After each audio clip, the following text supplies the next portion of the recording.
Hey guys, it's Charles Oslerman here with the International Wingfoiling Organization. And this time, going back to community request, a lot of people are asking for some more intermediate and advanced videos. Today, we're gonna be bringing you a video talking about how to ride one of these small boards when wingfoiling. So a lot of people refer to these small boards as sinker boards, and for good reason. When you get on them, they usually sink.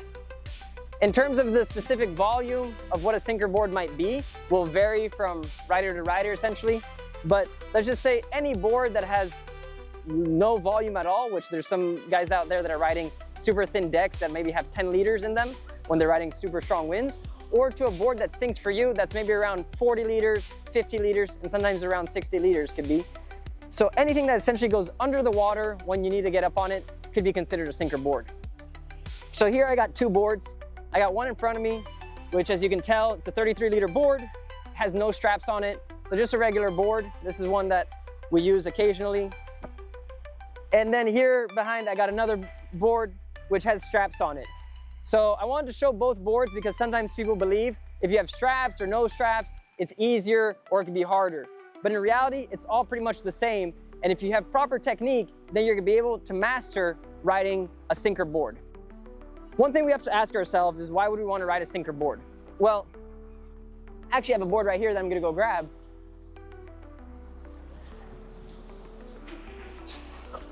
So here I got a regular board. And as you can tell, for me to lift this, it's pretty heavy. It's a big board and just weighs a lot. Now compared to this, sure, I don't have a foil on it right now. It weighs nothing, right? The wind almost wants to blow it away. So what you're doing is that you're reducing a lot of weight. And weight, you might not know the difference of what is the actual benefits of having less weight when wingfoiling unless you actually start scaling down, which is why this is a bit more of an intermediate, advanced sort of side of the sport. Because when you're learning on a big board, you don't really know anything really. You're still learning, you're still adapting. So that's why you'll start appreciating having a smaller board or a board with less volume down the line, because it's gonna be lighter, which is in the end is gonna help it be a little bit more maneuverable. So here we got a board that didn't have any foil on it, but even if I lift this one up, with one hand easily, I can lift this up and it's super light and more agile. So basically, when you have a smaller board with less volume, you can see that the size of the board is a lot less, right? So you're getting rid of a lot of essentially swing weight, which is what affects a lot of people, especially when they're doing maneuvers for wave riding or freestyle tricks. And that's where I'd want to go back to. So there's sort of three main reasons why you're going to want to eventually scale down in your equipment. First of all, is that you don't need all this volume in reality once you get comfortable being out there. The other thing is if you're wave riding. If you're wave riding, you're going to appreciate having a small board. It's going to make you more agile. You'll be able to pump it more efficiently. You'll be able to ride more waves more comfortably, essentially, a little bit more aggressive, and that's going to make it more fun. And then also, just with all that, as you start reducing the weight, like I said, there's a lot of benefits. It's just like a sports car. You start shaving down the weight, the excess weight you don't need, and you're already getting more performance out of your gear just because you're doing that. So here, I got a setup which is a 44-liter board with an 80 mass and an 850 foil setup. Now, a lot of the times when you're scaling down your gear, you're usually gonna scale it down evenly. So once you scale down your board, you'll probably end up being able to scale down your foil plane, and then your mass length is usually gonna stay around the same. The only benefits you might do is going from aluminum to carbon. But essentially, once you start cutting down in board volume, you can do this progressively, where let's say you're riding a 110-liter board, then you could go down to a 90, to a 75, to a 60. What is the right sinker board volume for you is gonna vary on your needs. I started off on a 33-liter board, and I realized that it was very nice, it was very nimble, but then as I started to jump, which is now the board that I'm using behind me, I realized that actually having a little bit of volume helps with the landing. When you land in the water, having that little extra volume makes the board float, position itself better, and then you can get back onto foil and sort of ride away from it. When you have a board with no volume, you sometimes just land in the water and then you'll just sink, and then you have to sort of start up again. So there are some elements there to consider when choosing what volume you're gonna be using. But here, what we're also talking about, more importantly, is the techniques of getting up and riding. Not so much what volume is for you. So now, we have our small board. We're gonna be showing you live demos, of course, in the water as always. But here on the land, there's some exercises that we could actually practice. The exercise that we're gonna wanna do and get comfortable with is that as we see, our board is small, which is why when we learn how to wing foil, we usually learn how to get onto the board with our knees together, right? There's some people that try to get onto the board sideways with their feet off of the board, but in reality, this makes it difficult to eventually master a sinker board. So here, when we get onto these boards in the water, we're usually going to be in this small position like this, and then we're gonna have the wing. I'm gonna show you it in a moment.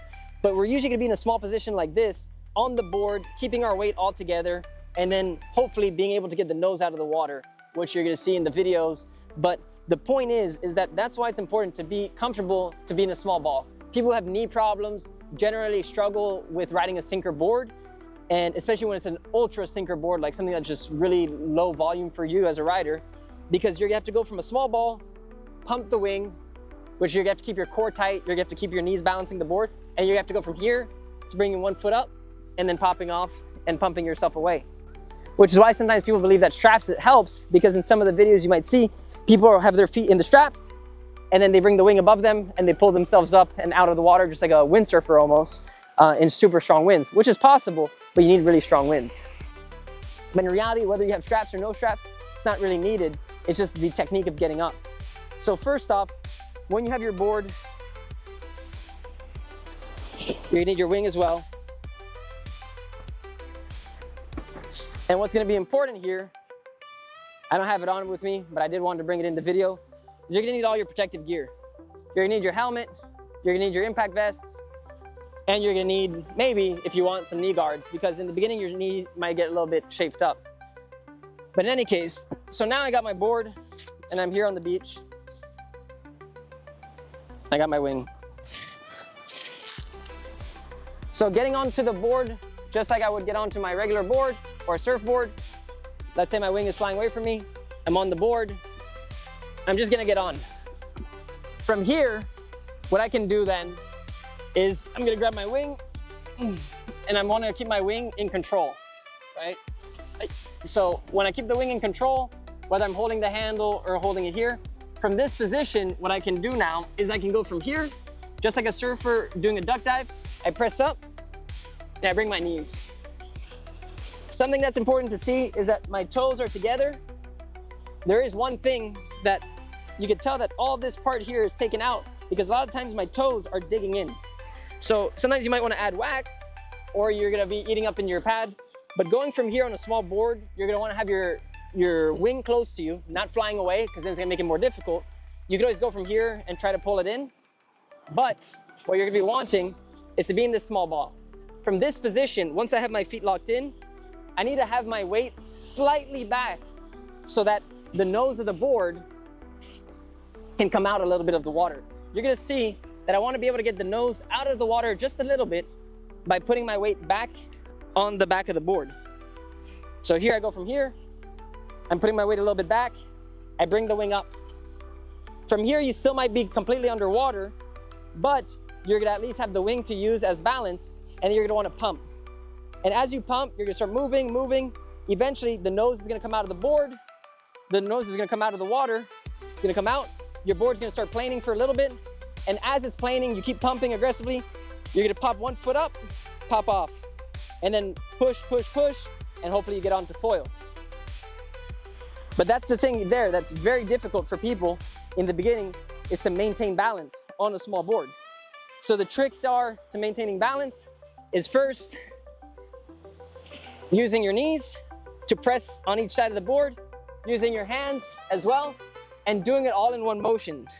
Once you find your right balancing point, what you're gonna do is you're gonna bring the wing up. Whap. Once I have the wing up, I might put a bit of weight back just to take the nose out, aggressively pumping, and then from there, boom, boom, and then I'm up.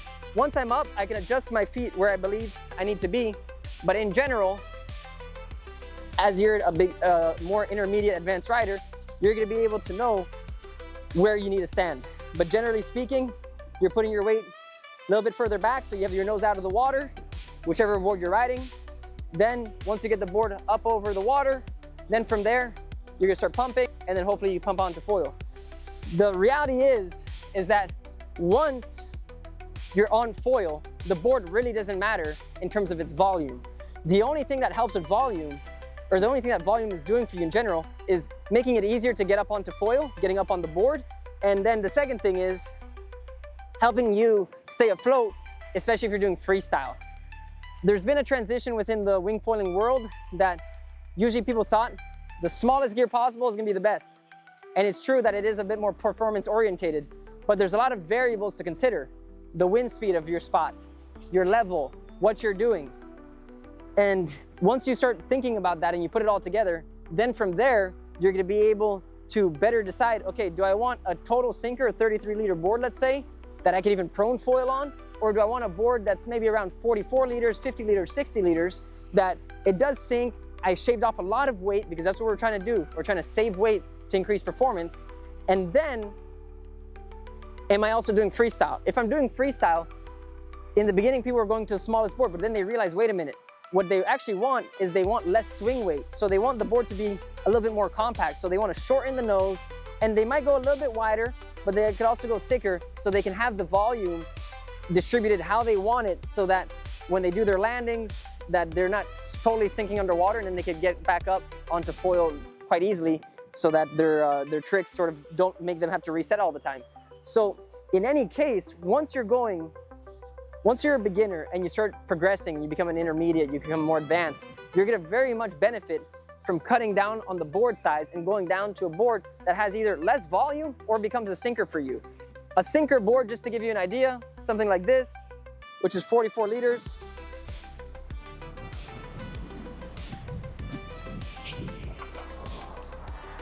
So a board like this, 44 liters with an 850 foil, I'm able to ride it in conditions for myself personally around 12 to 15 knots, which is pretty standard conditions for a lot of places. Yeah, sure, there's lighter wind areas, but let's just say most windy destinations, they're gonna have anywhere between 12 to 20 knots. Some places are gonna be ridiculously strong winds. Let's say Cape Town, you might get 30, 40 plus. And then there's other places that might be lighter where you're around 6 to 10 knots. But in general, I figured out for myself what works for me in my conditions. And this is what's important for you. You wanna take all this information and figure out, how does this apply to you? And the first thing is that having a smaller board for sure will help you out. If you're riding a 90-liter board, most likely you can go down to 75 liters. Most likely you could do 60 liters. Now, do you need to go smaller than 60 liters? That's for you to decide depending on what you're doing and what you like. That's why the best thing is being able to test out equipment. I know it's not something that not every person has the luxury to be doing, but if you do have the chance to test out equipment, whether from a school, a center, an individual, whatever it might be, that's the best, or a shop that lets you demo something before buying it.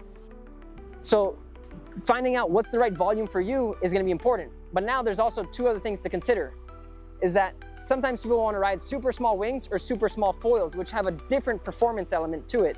And we're not gonna go too in depth about that, but what we do wanna remember is that once we start cutting down on the volume of the board, if we ride a foil that's too small, it might be difficult to get onto foil because we're just reducing the equipment. We might not be able to gain sufficient speed to get sufficient glide to get going. So there's a lot of factors that we got to consider, that if we start making the board smaller, we start making the foil smaller, and even we start increasing the mass length, then we also have to consider, what are we doing with the wing? Are we going to stay with the same wing size? Are we going bigger? Are we going smaller? So everything in the end has to balance out with your wingfoiling gear so that it's working efficiently for you.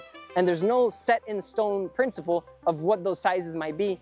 It goes a little bit back to seeing actually what's working for people in your same weight range and your same level, and then trying to, from there, formulate what's actually going to be working for you and testing it out. So in general, if you're going to start cutting down gear across the board, you're usually going to need more wind. And if you start scaling your gear accordingly, you might be able to ride in lighter winds at some moments, which is why some people actually opt in to have different size boards or different size foils or different size wings to compensate for the variety of conditions one might encounter. In any case, guys, I hope that this video here helps you out when making a decision to go down to a sinker board in terms of the factors you should consider in your mind, as well as the tips and tricks that are required, the skills that are required essentially to get up on a sinker board. And what I will say is that this is a bit more of an extreme case. Riding a board that's 33 liters and even riding a board that's 44 liters might be a bit of an extreme case, but in the end, the skills that we learned here, which are, just move this away, the skills that we learned here, which are just to be here on our knees, right? Being in this position, having our wing, and then going from here to here, and then maintaining balance, maintaining our core, maintaining our balance with our knees. You know, this is gonna be key. And then pumping and getting the board from under the water, up and out of the water and above, and then standing, and then eventually getting onto foil. This skill right here is gonna apply across the board of sinkers for you. So whether that's a 40 liter board, 50 liter board, 60 liter board, if that board is going underwater, this skill set is gonna help, which is maintaining balance under the water. Then once you're under the water, how to get the board out of the water, above planing, and then there, once it's planing, you wanna be standing up, trying to get even more speed. Maybe you have to pop onto the foil a little bit, do some pumping, like an ollie sort of skateboarding, as well, an advanced skill. And then getting up onto foil. Once you're on foil, you're gonna be great, you're gonna be good to go. And you're not gonna really, the board that you're gonna be using is not gonna matter that much. But it's just about from going from underwater to above water to foiling is gonna be the key. And those exercises there, even though it's not that many, are the key exercises to get up and going. I didn't talk about putting your feet into the straps, or even without straps, putting the board under you and getting up onto foiling in super strong winds. That might be a video for another time, because right now what we're trying to do is ride a sinker board. And I hope that this helps you in your journey of wing foiling. And if you have any other questions or comments, make sure to leave them down in the comment section below. We get back to them, we reply to emails, we reply to the messages as well that we see on YouTube or on Instagram. And this is actually one of those videos that came for a request from the community of how do I ride a sinker board and sort of what is the factors I should consider when getting into a board that might have less volume than what I'm originally riding. So in any case, guys, this is Charles Osterlin with the International Wingfoiling Organization, and I hope that this video helped you out and that you enjoy the footage you saw or will see that is gonna help show what we just practiced here on the beach on the water. All right, I'm gonna leave you with a view of a classic day in Cabarete, and have a good one, guys. You.